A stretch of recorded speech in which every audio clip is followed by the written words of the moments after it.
Welcome to Bearing Light, a podcast of the Georgia Bulletin, news source of the Catholic Archdiocese of Atlanta. I'm Nicole Golden. A new year and a new legislative session is underway, and joining Andrew Nelson and me for this episode is Jayna Hoffacker, newly named Director of the Georgia Catholic Conference. Nice to have you here, Jayna, to talk about your role and that of the conference. Thanks for having me. We're excited. Yeah, glad to have you here. Now, I've been at the Archdiocese and the Georgia Bulletin in a long time, and you have equally been here for a long time, pretty much. Yep. One thing I know a little bit about you, so I'm excited in this conversation to learn a little bit more about you. But one of the things that I want to applaud you for was my recollection was that you helped create a Stations of the Cross kind of meditation program. Is that right? Yes. Through the High Museum. Yes. Like 2020. And I thought I just want to let you know, that's been in my mind. Right before COVID shut the museum down, Exactly. We launched it. Yeah. But it was beautiful. Beautiful. So I just want to applaud you for your Thank creativity. you. I remember that, even though it was many, many years ago. Yeah, I worked with Father Desmond Drummer on that. Yeah, I remember that. And unfortunately, like you said, the COVID kind of threw a wrench in all of Yes, exactly. Right, but then some people kind of did their own virtual, because you could look at the images online. Yeah. And so I know that somebody like hosted a Zoom and they did a whole virtual version of it. Yeah. So I think it still ended up being a useful resource to people, even if it didn't push them into the museum in right. the way that we had intended it to. Exactly. So you're super creative, and I think you're going to bring that. I presume you'll also bring that into your new role. So congratulations on Thank that you. role. That's awesome. That's awesome. And tell us about the years leading up to your new function here, your new role. What were your experiences here with the church, and your a little bit of your background? Well, I mean, I've lived in Atlanta for 30 years now. This summer will be 30 years, so it's a long time. So I've gone to school here. I went to Georgia State for undergrad and grad school. I studied history, and then I studied theology at Loyola Chicago and got a master's there. And then I came back, and, I came back in December of 2012. And then that following May, I started working for the Archdiocese. So that's how long I've been with the Archdiocese. A long, long time. A long time. And I started out in priest personnel, as you do, and was there for a few years, and then ended up in the Office of Life, Dignity, and Justice with Kat Doyle in Justice and Peace Ministries specifically, kind of worked my way up in there. And then a couple years ago, we established the Restorative Justice Ministry to cover prison ministry, as well as a lot of the kind of policy stuff that I'm doing now, but specifically those things that were on things like death penalty abolition and other kind of criminal legal reform spaces, but coming at it with this broader umbrella of restorative justice, and how do we make our criminal legal system more restorative and really more just than it is. And so that's, in a nutshell, the last 12 years. Yeah. The condensed version. Right. Yeah. Right. I actually want to, if you don't mind, want to break open that nutshell, if you will, because Yes. I was doing a little deep dive on your LinkedIn profile, and you were saying like your interest in the church and sort of the politics or the social justice aspect of the church. I was reading that in Georgia State, you wrote your thesis was Catholic and Community, American Political Culture and Catholic Social Thought, 1890 to 1960, which is like, wow, that's pretty intense. What an interesting topic. So I would just like to back up a little bit. So you say you grew up here, or you've been here for 30 years. Tell us a little bit about your faith life growing up. Like at your home, did you have, how the faith was lived when you were growing up? Well, I started out in Catholic school okay. in St. Pete, though. I went to the cathedral school in St. Pete. That's Florida? Yes. As did my mother and all of her brothers and sisters. So it was sort of a long line of everybody going to the same school. Yeah. So we, it was sort of, I think we're typical family in that it was our grandmother who was the driving force of everybody being, going to school, going to Catholic school, going to church, getting their sacraments, that kind of thing. So when we moved away from that, it didn't quite transfer. So in terms of like my faith life through kind of high school and college, there wasn't much there. And then it was through my historical studies, which were kind of going in a different direction at first, but I got interested in religious history as kind of a social phenomenon. And as it connects to political life and political culture, because there are all connections, those are all social realities of human beings, right? That kind of led me back in. Oh, great. So by grad school, I was going to Mass again. Yeah. And that was, I hadn't been confirmed yet. So I actually ended up getting confirmed in something like 2007, I think, at St. Thomas Aquinas in Alpharetta. Oh, wow. That was, and then that kind of continued, obviously, because then I ended up studying theology at a Catholic school. Yeah. So it was sort of, I think it happens for a lot of kids, though, if not to say that my parents didn't do what they were supposed to, but, you know, there's always that rebellious phase. Of course. And so you kind of go off and do your own thing. And, you know, and then I made the decision to come back. So I think I'm more of a revert, I guess. That's fantastic. Kind of covers what that might be. That's fantastic. That's really It's a real. great path. You made it your thank own. you. Yes, that way. exactly. Yeah, so 07, so you would have been, out of college, in college in 07? Oh, I was well out of college. Oh, okay. I say well. I mean, I was about to start grad school. So I Okay. was sort of, I call 2007 my gap year because of just the when I graduated versus when I started, it kind of turned into a year when it didn't need to be, but it just because of when start dates happened, it ended up being kind of a year in between. Yeah. Oh, that's awesome. And so study of political thought or social movements, I guess, if that's right, kind of brought you around. Yeah. Nice. That's awesome. Good for you. So, Good for you. As Catholics, we have a call to be involved in civics. I don't even know if that's the right word, but can you talk about why it's important for Catholics to know about issues and how they intersect with our church's teachings? Yeah. Well, the U.S. bishops, as the phrase that they used in Faithful Citizenship is that Catholics have a moral obligation to participate in political life. And that's part of that Catholic social teaching theme, which class, if you remember, the 7 themes of Catholic social teaching, participation in community life broadly, family, community, those kinds of social building blocks of our relationships are a human right, but also a human responsibility because they, especially participation in political life, the way that laws are written, the way that laws are enforced, impact how people are seen, the respect for human dignity and human life.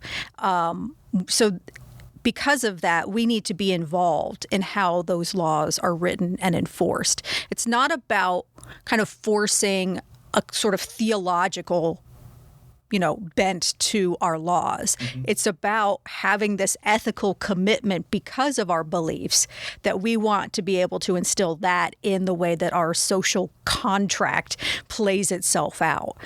Mm-hmm. And so that's why we need to be educated. We need to be doing our homework before we go vote, but not just vote. We need to be then holding those legislators' feet to the fire. When they say they're going to do something, they need to do it. And we need to be the ones to hold them accountable because ultimately they work for us as constituents. So it's about working for the good of society. Mm-hmm. Yeah. I think too often we look at it as like making, as you said, our beliefs injecting it into something, but it's really about the common good. Right. Overall. It's not creating a theocracy. It is making sure that our democracy operates in a way that respects human dignity. That's core.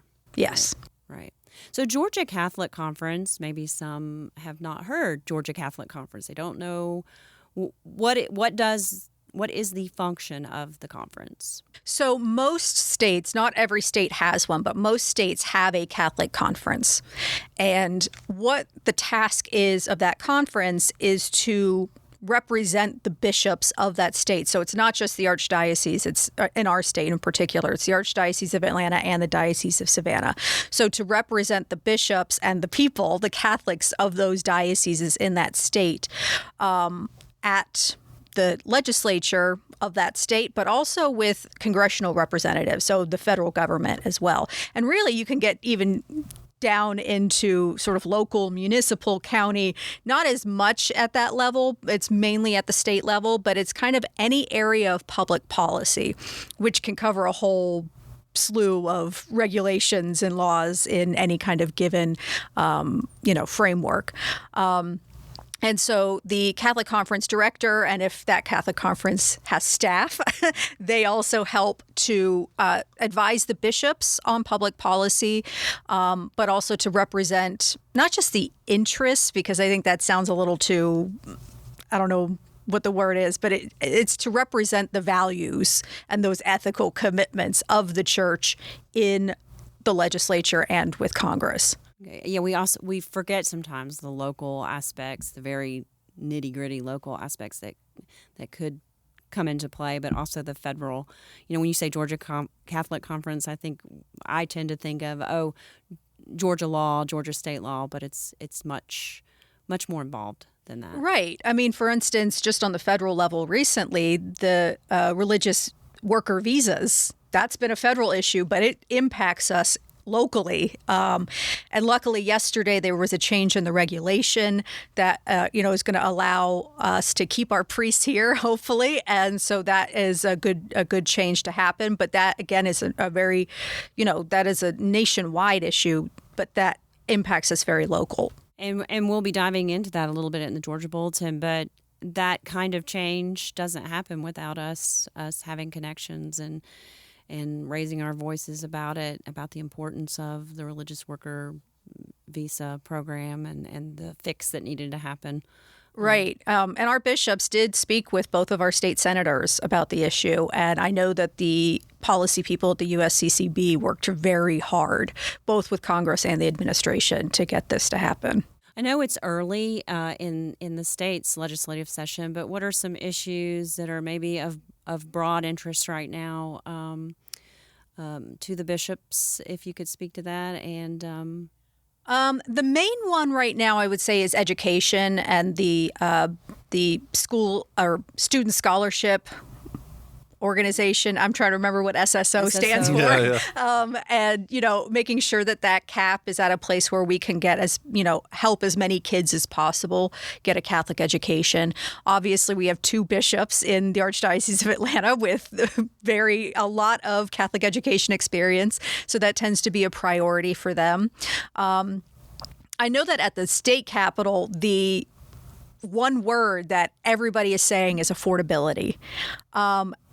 And that's across the board. But in terms of where our interests are, that affordability issue comes into play, especially in healthcare, with people's premiums skyrocketing, really, and trying to make healthcare accessible to people and affordable to people. So that's going to be something that we're keeping an eye on. Affordable housing is another issue that we are experiencing. I mean, we were experiencing that, especially in the city of Atlanta, for a long time, but it's getting even worse than it was before because wages just aren't keeping pace with the way that rents and mortgages are increasing.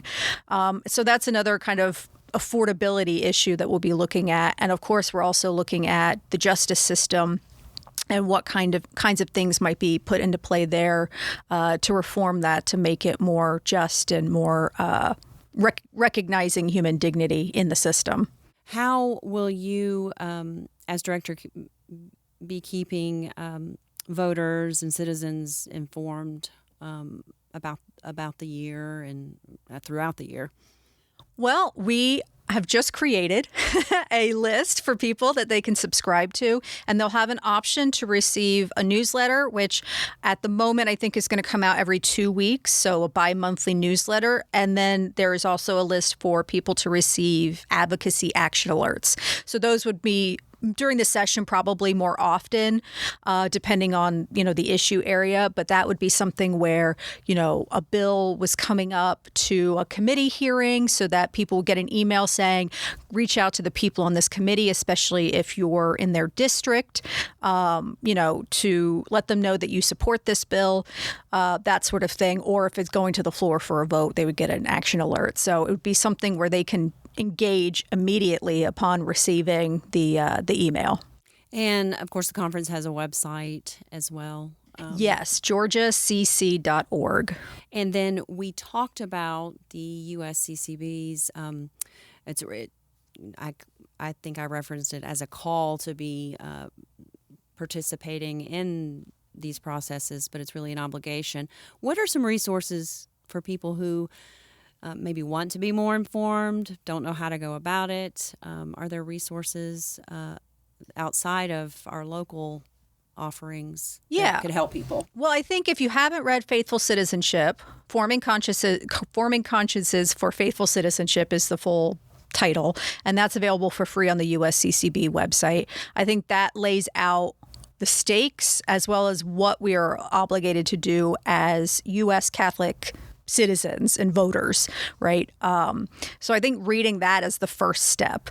I also think becoming better informed on social teaching is an incredibly important part of that, because even though it's not talking about very specific issues, it gives you the broad sort of umbrellas under which we find the issues that we support, but it gives you the foundation for why we're doing it. So it explains the why.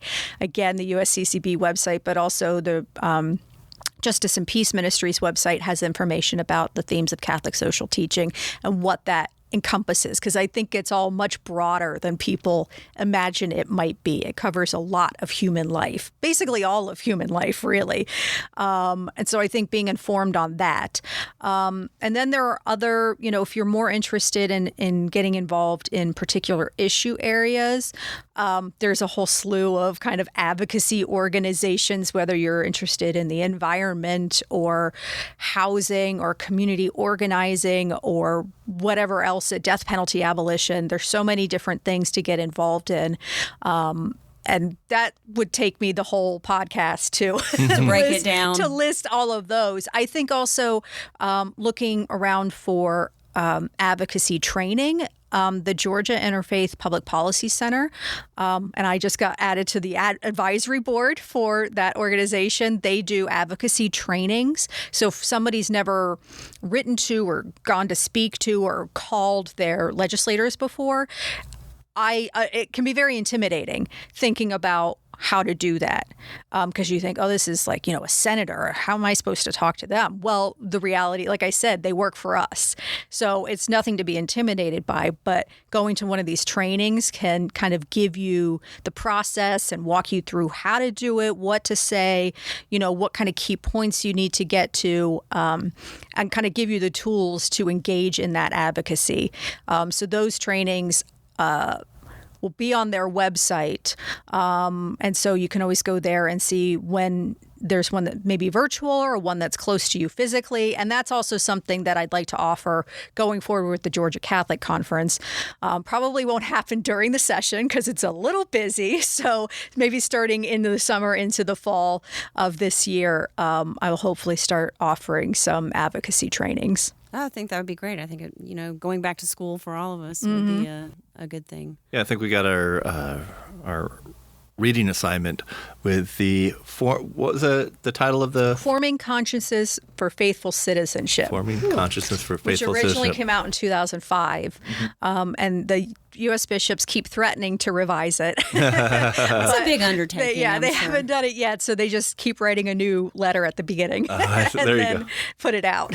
That's great. Revamp the intro. Yeah. So since we're talking about that, we're all paying attention to headlines, and we know there's a little bit of, not a little bit, but there are situations with the enforcement of immigration issues going on. In broad strokes, can you talk about how you would encourage Catholics to think about this issue? Like, what would be a theme that folks who want to wrestle with this and try to understand it from a Catholic perspective? What any guidance? Human dignity. The bishops, I mean, they recently, if anybody saw the letter that they produced out of their last meeting, there's two kind of, let me back up a little bit. With church teaching, especially with social teaching, it's almost always a both and. So states have the right to have laws and to, have borders and to enforce those borders. States also have the obligation to enforce those laws in a way that respects human dignity.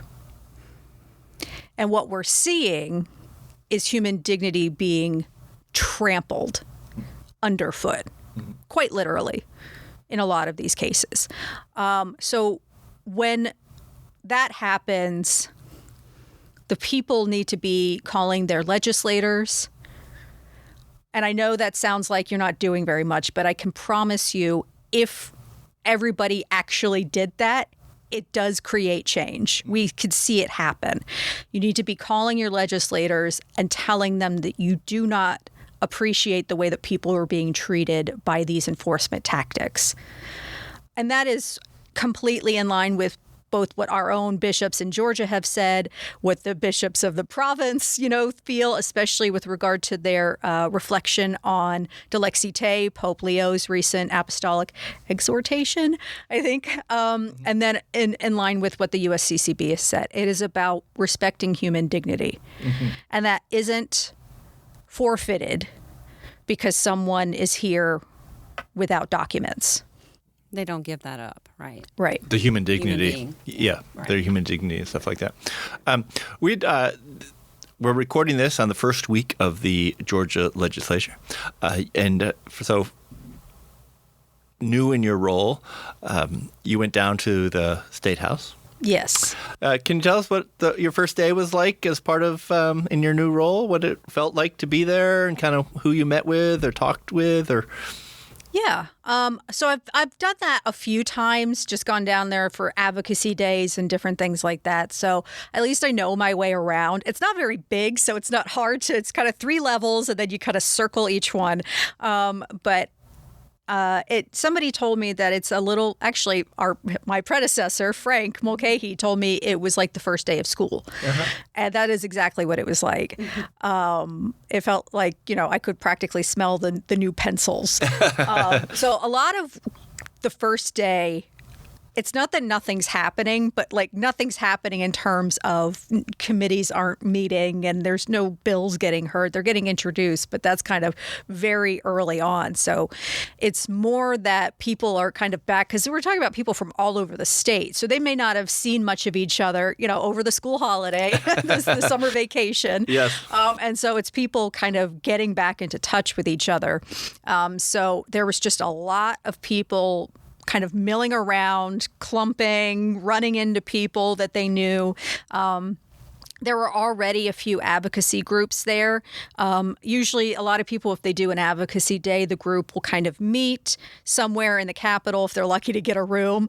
And then they'll go on the South Steps and have a little press conference, get a photo taken. They'll move off the steps. The next group will come out. They'll get on the steps, and that started at 9:00 in the morning, and it had continued nonstop all day by the time I had left. So It's just one group after another. So they go to the ropes, they meet with their legislators. So when you try and pass by the doors to each chamber, it's just an absolute just like the connector at rush hour. Exactly. It's the Grady curve. Okay.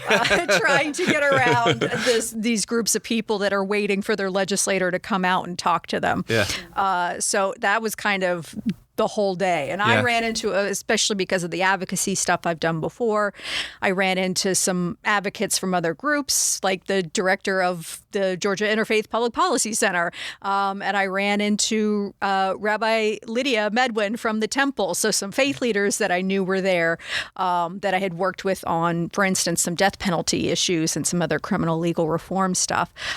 So I ran into a few of them, some lobbyists. I was introduced to some new lobbyists whose names might take me longer to remember. I ran into a couple of reporters that I know. And so it was, just a lot of kind of waiting around, sort of swimming through the madness and seeing people and texting and being like, hey, are you here? Let's meet up. Where are you at in the building? So that's sort of... And really it all, your work boils down to connections, right?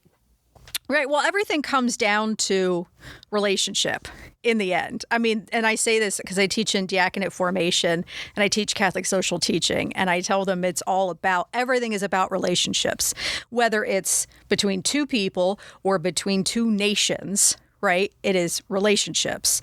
And so being able to build that up, because it's not just, we don't want what we're asking for to just be transactional. What we want to do is to present, kind of a vision of the way that our state and our country can work that values human dignity, values the relationships between people, and values society. And so you can only do that if you're modeling that in the first place and not just saying, will you do this for us and then you can do this for me, and quid pro quo kind of stuff. So we're much more interested in approaching that from a relational kind of aspect. So maybe this is an editorial statement. Some of the dysfunction of our system in this country is that it's become too transactional and not. I think it's a big part of it, because I think even somebody being called a lobbyist can be seen as kind of a 4-letter word. Word. And so I think, because there's people assume that there's just all of this kind of money being exchanged, all this money involved in favors and that kind of stuff. And my approach to it is going to be about trying to form relationships across aisles with anybody who is interested in achieving the same kind of ends that we are. So really, and advocacy is in my mind maybe a good word too. Right. And it's not kind of the maybe the more apt word, the technical term, the thing that's on my badge that I wear to the Capitol says lobbyist, but it's less about, like I said before, it's not really about, it is about representing the interests of the church, but the interests of the church are rooted in human dignity and in human relationship. Yeah. I think you've given us some assignments. I have two. Reading assignment, and I'm really curious to know who is my Georgia legislature. You can find that on the Georgia General Assembly website, but also on the Secretary of State website. If you look up the My Voter page for Georgia, it will tell you what districts you were in, who all of your legislators are at every level, as well as if there's a vote coming up. And there will be in Georgia, there's some votes coming up, especially if you live in the 14th district. There is a special election coming up, I think, in March, but it has sample ballots. You can see everything that's on it. You can know exactly what you need to vote on and how you're going to vote. You can do all your homework before you even go into the voting booth and know so exactly. Important. I can't tell you how many times, and I hate to admit this, that I've looked at a sample ballot on the way to vote, and right. That's no especially kind when of there's preparation. Ballot measures, and the way that those can be worded are so confusing. So looking up ballot measures and what those actually are intended to do is incredibly important before you step into the gym or wherever it is that you're going to vote. Right, the library. Yeah. I just hope, let me just put a plug in. I hope you come back. I think this has been a really fascinating conversation. And it's 40 days, right? Yep. The legislature is April 2nd, Holy Thursday is the active last for the next 40 days. Sine die, as they call it. So maybe at the 21st day, when we're halfway over, we can have you come back and give a look back where we started from and a look forward for the last crossover day. That would be that'd be love to have you. Check in, and then also here on this platform, but also in our print edition and online, because we want to keep Catholics engaged and informed. Thank you so much for joining us. You're welcome. Yeah, thank you. Appreciate it. And thanks for listening to this episode. Be sure to find more Catholic news at georgiabulletin.org. Find Bearing Light on the first and third Mondays on your favorite podcast platforms.